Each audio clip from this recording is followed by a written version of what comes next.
Hello प्यारे बच्चों, स्वागत है आप सभी के एक नई वीडियो में। आज की वीडियो में मैं आप सभी को क्लास 6 मैथ के अभ्यास 9B को कंप्लीट करवाने जा रहा हूं। इसके पहले की जितनी भी एक्सरसाइजें हैं सबको मैंने ऑलरेडी अपने चैनल पर कंप्लीट करवा रखी हैं। अगर आप सभी ने अभी तक उन वीडियोस को नहीं देखे हैं तो आप सभी हमारे चैनल पर जा करके बड़े आसानी से उन वीडियोज़ को देख सकते हैं। तो आइए यहाँ पर पहला क्वेश्चन हम पढ़ते हैं और इसे सॉल्व करते हैं। पहला क्वेश्चन दिया गया है, पार्श्व चित्र में तिर्यक रेखाओं की पहचान कर अपनी अभ्यास पुस्तिका में लिखिए। ठीक है, तो यहाँ पर आपको पता होना चाहिए तिर्यक रेखा आखिर पहचानते कैसे हैं। ठीक है, तिर्यक रेखा पहचानने का सबसे आसान तरीका होता है कि जो तिर्यक रेखा होती है उसे चाहे जितना हम आगे बढ़ाते हैं तो वो कभी भी आपस में मिलती नहीं है। ठीक है, मतलब वो समान दूरी पर होती हैं। तो इसके अंदर देखिए आपको चार रेखाएं दिख रही हैं। ठीक है, पहली है यन और दूसरी, पहली यन दूसरी के, तो ये दोनों देखो आपस में इधर देखिए ज्यादा दूरी है और इनके एक साइड कम दूरी है। ठीक है, अगर हम इसको आगे बढ़ाएंगे तो ऐसा होगा कि एक समय आएगा ये दोनों आपस में मिल जाएंगे। ठीक है, तो इसलिए ये तिर्यक रेखा नहीं होगी। जबकि यल और यम देखिए दोनों समान दूरी पर हैं और कहीं पर भी ये मिलेंगे नहीं, क्योंकि समान दूरी पर होने पर देखिए इस साइड भी इसके समान दूरी है और इस साइड भी समान दूरी है। ठीक है, इसलिए जो यल और यम होगा यही आपकी क्या होगी, यही आपकी एक तिर्यक रेखा होगी। ठीक है, ये आपकी समांतर रेखा होगी और यन और के जो होगी यही आपकी तिर्यक रेखा होगी। ठीक है, तो यल और यम क्या है, समांतर रेखा है। ठीक, क्योंकि समान दूरी पर है और इसको आगे जाए जितना हम बढ़ाएंगे ये मिलेंगे नहीं। ठीक है, तो तिर्यक रेखा यहाँ पर पूछ रहा है आपसे, तिर्यक रेखा में आपको क्या लिखना है, यन और के। तो चलिए कॉपी पर चलते हैं और आंसर किस तरह से लिखना है उसको मैं आपको समझा देता हूँ। तो देखिए आंसर में आपको इस तरह से लिखना है, तिर्यक रेखाएं यन तथा के हैं। ठीक है, तो अब चलिए सेकंड नंबर क्वेश्चन को हम पढ़ते हैं और इसको किस तरह से सॉल्व करना है इसको समझते हैं। सेकंड नंबर क्वेश्चन आपको दिया गया है, पार्श्व चित्र में बताइए कि रेखा ए बी और रेखा सी डी के अंतः क्षेत्र और बाह्य क्षेत्र में क्रमशः कौन कौन से बिंदु हैं। ठीक है, इसके अंतः क्षेत्र में ये देखिए दो रेखाएं आपको दिख रही है ना, ए बी यहाँ पर है और सी डी यहाँ पर है। ठीक है, इन दो रेखाओं के बीच में जो अंतः क्षेत्र में स्थित बिंदु है और जो बाह्य क्षेत्र में स्थित बिंदु है उनको बताना है। तो यहाँ पर देखिए अंतः क्षेत्र यानी होता है अंदर की ओर, ठीक है, बाह्य क्षेत्र यानी होता है बाहर की ओर स्थित बिंदु। अब देखिए जैसा कि आप सभी देख सकते हैं ए बी के अंदर कौन कौन से स्थित हैं, ध्यान रखिएगा ये जो बिंदु होनी चाहिए ये अंदर होनी चाहिए, लाइन पर टच नहीं होने चाहिए। ठीक है, तो देखिए यहाँ पर ए दिख रहा है लेकिन ए का बिंदु जो है लाइन पर टच है इसलिए इसको नहीं लेंगे। ठीक है, अंतर अंतर क्षेत्र में तो जी जो है ये नहीं टच हो रहा है, जी हो गया एक और जे हो गया, और देखिए यफ तो है लेकिन इसका बिंदु दिख ही नहीं रहा है, मतलब ये इसी लाइन में कहीं ना कहीं टच है। ठीक है, इसलिए नहीं दिख रहा है तो इसको भी नहीं लेंगे। यच जो है ये लेंगे, तो जी जी जे यच, ठीक, कितने होंगे, जी जे यच, या आप ऐसे बोल सकते हैं यच जी जे। ठीक है, इस तरह से इसको इंग्लिश के क्रम में हम लिखेंगे तो होगा यच जी जे। ओके, तो यहां पर हम क्या होगा आपका, तो चलिए कॉपी पर चलते हैं और देखते हैं किस तरह से इसका आंसर लिखना है।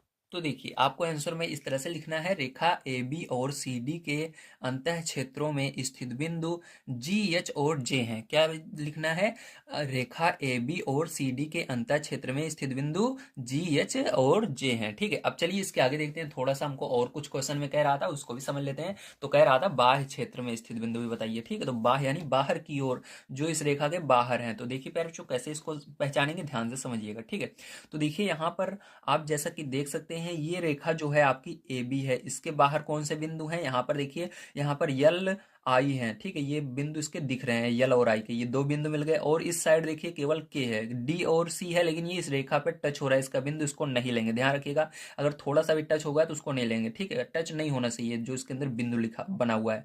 तो यहाँ पर कितने बिंदु हो गए आपके, यल आई के। ठीक है, तो इसको क्रम में लिखेंगे तो हो जाएगा आई के यल। ठीक है, तो चलिए अब लिख लेते हैं इसको हम। तो यहाँ पर हम लिखेंगे, तो देखिए इसको आपको इस तरह से लिखना है, और बाह्य क्षेत्र में स्थित बिंदु आई के यल हैं। ठीक है, इस तरह से अगर आप लिख देंगे तो आपका ये जो आंसर है बिल्कुल सही हो जाएगा। ठीक है, अब देखिए इसके अंदर तीसरा नंबर क्वेश्चन हम पढ़ते हैं और इसको समझते हैं किस प्रकार से करना है। ठीक है, तो थर्ड नंबर का क्वेश्चन आप सभी को दिया गया, पार्श्व चित्र को देखकर रिक्त स्थानों की पूर्ति अपनी अभ्यास पुस्तिका में कीजिए। तो यहाँ पर चित्र कहाँ पर है, ये रहा चित्र। ठीक है, इस चित्र को देख करके आपको इस रिक्त स्थान की पूर्ति करनी है जो खाली जगह है। ठीक है, तो अब ध्यान से समझिएगा, यहाँ पर पहला नंबर क्वेश्चन हमको दिया गया है कोण दो, इसको क्या पढ़ेंगे, कोण पढ़ेंगे, कोण दो और डैश एकांतर कोण है। तो यहाँ पर कोण दो और कौन सा ऐसा कोण है इसके अंदर जो एकांतर कोण है। ठीक है, एकांतर कोण वो होता है कि जैसे दो इस साइड है तो जस्ट इसी जगह पर दूसरी साइड है इसी तरह कोण होना चाहिए। देखिए दो और ये जो कोण 8 है। ठीक है, कोण 2 और कोण 8 जो है ये एकांतर कोण है, तो यहाँ पर क्या होगा, कोण 8 होगा। ठीक है, क्या होगा, कोण 8। तो तीसरे के पहले में आपका आंसर जो आएगा वो क्या आएगा, फर्स्ट में कोण 1। ठीक, क्या आएगा, कोण 8, ठीक, पहले में आएगा कोण 8, ठीक है। अब चलिए इसके दूसरे में देखते हैं हमारा क्या आएगा, ठीक है। अब दूसरा नंबर देखिए यहाँ पर दिया गया कोण 2 और डैश संगत कोण है। अब ये बताइए कोण 2 का संगत कोण कौन सा है। तो कोण 2 का संगत कोण देखिए, संगत कोण जैसे ये है बिल्कुल इसी जगह पर इस साइड भी होना चाहिए। तो कोण 2 और कोण 6 देखिए संगत कोण दोनों है, ठीक, ध्यान रखिएगा। तो कोण 2 और कोण 6 जो है वो संगत कोण है, तो यहाँ पर क्या लिखेंगे, कोण 6, ठीक। अब तीसरा नंबर क्वेश्चन देखिए किस तरह से करना है। तीसरा नंबर क्वेश्चन दिया गया है कोण 2 और डैश तिर्यक रेखा के एक ही ओर स्थित अंतः कोण है। मतलब कोण 2 जो है इसका अंतः कोण क्या है। तो कोण 2 का अंतः कोण मतलब एक ही ओर रहना चाहिए, ध्यान रखिएगा। तो इसका कोण 2 का अंतः कोण जो होगा यहाँ पर प्यारे बच्चों वो होगा कोण 5। क्या होगा, कोण 5, ठीक है, क्या होगा, कोण 5। ओके, यहाँ पर देखिए कोण 2 का अंतः कोण क्या होगा, कोण 5 होगा, ठीक है। ये एक ही ओर स्थित अंतः कोण है, ठीक है, एक ही ओर है, देखो अंदर ये भी है अंदर ये भी है, ठीक है, इस तरह से। अब देखिए आपको 4 नंबर क्वेश्चन दिया गया कोण 3 और डैश तिर्यक रेखा के एक ही ओर स्थित कोण है। मतलब कोण 3 के तिर्यक रेखा के एक ही ओर स्थित कोण कौन सा है बताइए।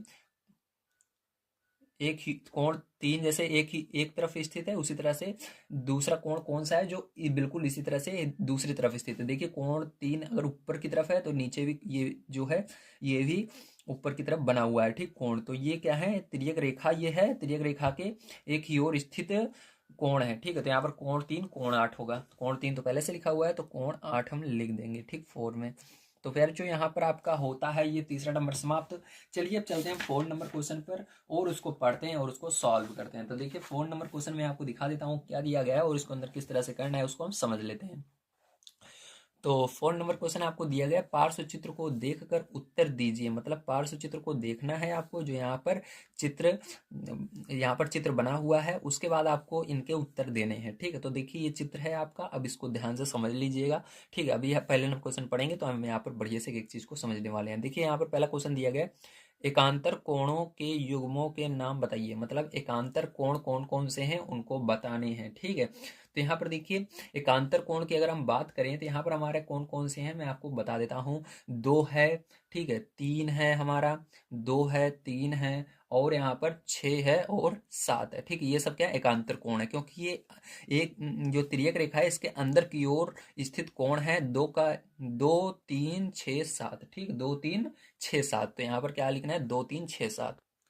तो देखिए यहाँ पर 2 का इसको इस तरह से इसलिए लिखा गया है क्योंकि जो 2 है, 2 का एकांतर कोण है 3 और 6 का है 7। तो 2 3 6 7, ठीक, इस तरह से आपको क्या करना है, लिख देना 2 3 और 6 7, ठीक है। तो प्यारे बच्चों आइए अब हम सेकंड नंबर का क्वेश्चन पढ़ते हैं और इसे सॉल्व करते हैं। देखिए सेकंड नंबर का क्वेश्चन प्यारे बच्चों आप सभी को क्या कह रहा है, संगत कोणों के युग्मों के नाम बताइए। तो यहाँ पर हमको क्या करना है, संगत कोणों के युग्मों के नाम बताना है। तो संगत कोण होते हैं जैसे यहाँ पर 1 का संगत 3 है, 7 का 4 है, 8 का 6 है, 2 का 5 है। मतलब जहाँ पर ये स्थित है दूसरी रेखा के बिल्कुल सामने कौन सा कोण है, जैसे एक यहाँ पर है तो इधर 3 है, तो ये दोनों क्या होंगे, संगत कोण होंगे। 7 और 4 ये भी संगत कोण होंगे, इसको लिखना होगा, ठीक है। चलिए कॉपी पर चलते हैं और इसको किस तरह से लिखना है समझ लेते हैं।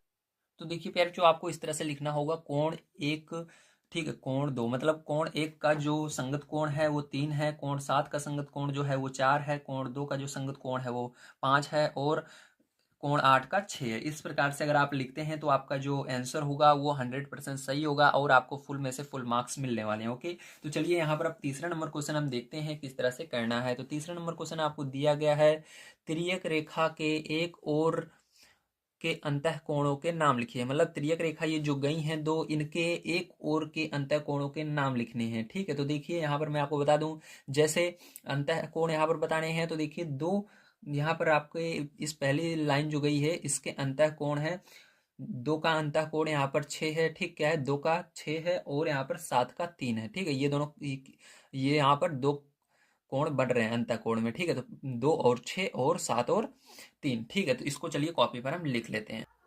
तो देखिए कॉपी में आपको इस तरह से लिखना है कोण 2 कॉमा कोण 6। मतलब कोण 2 का अंतः कोण कोण 6 है और कोण 7 का कोण 3 है, ठीक। ये रेखा के एक ही ओर स्थित है, ठीक है। चलिए अब देखते हैं इसके बाद 4 नंबर क्वेश्चन। तो देखिए 4 नंबर क्वेश्चन आपको दिया गया है, तिर्यक रेखा के एक ही ओर स्थित बाह्य कोणों के नाम बताइए। अब यहाँ पर तिर्यक रेखा के एक ही ओर स्थित होने चाहिए। अब बाह्य कोण के नाम बताने हैं। जैसे यहाँ पर हमने देखा 2 का 6 है, 7 का 3 है, उसी तरह से बाहर यानी जो स्थित है उसका हो जाएगा 1 का क्या हो जाएगा यहाँ पर, ठीक है, 1 का यहाँ पर हो जाएगा 8, क्या होगा 1 का 8 हो जाएगा, और यहाँ पर 4 का 5 हो जाएगा। ठीक है, समझ में आ गया आप सभी को। एक 1 का 8 हो जाएगा और 4 का 5 हो जाएगा। ठीक है, चलिए अब देखते हैं आगे। तो देखिए आपको इस तरह से लिखना है, कोण एक का जो बाह्य कोण है, ठीक है। अब पहले वाले में हमने अंतः कोण बताया, अंदर वाले को लिया था। अब बाह्य कोण में कोण एक का बाह्य कोण 8 है और कोण 4 का बाह्य कोण 5 है। इस तरह से आपको बताने हैं। और यहाँ पर आपका ये एक्सरसाइज समाप्त होती है 9B।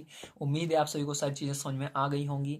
ठीक है, अगर आप सभी ने हमारे अन्य वीडियोस को नहीं देखे हैं तो आप सभी मेरे चैनल पर जा करके देख सकते हैं। मैंने वहाँ पर आप सभी को सभी सॉल्यूशंस प्रोवाइड कर रखे हैं। क्लास 8 की मैंने पूरी बुक कंप्लीट करवा रखी है। क्लास 7 की भी आधी बुक कंप्लीट हो चुकी है और क्लास 6 की मैं कंप्लीट करवा रहा हूँ। क्लास 6 और 7 की बुक जल्दी ही कंप्लीट हो जाएगी। आप सभी वहाँ से बढ़िया तैयारी कर सकते हैं। ठीक है, मैं इसके अलावा आप सभी को वहाँ पर 6 से लेकर के 12 तक सभी मैथ के सॉल्यूशन प्रोवाइड कर रहा हूँ। तो मिलते हैं अगली वीडियो में। वीडियो देखने के लिए धन्यवाद। अगर वीडियो पसंद आया हो चैनल को सब्सक्राइब कर लीजिएगा नेक्स्ट वीडियो देखने के लिए। Thank you very much. आप सभी का दिन शुभ हो।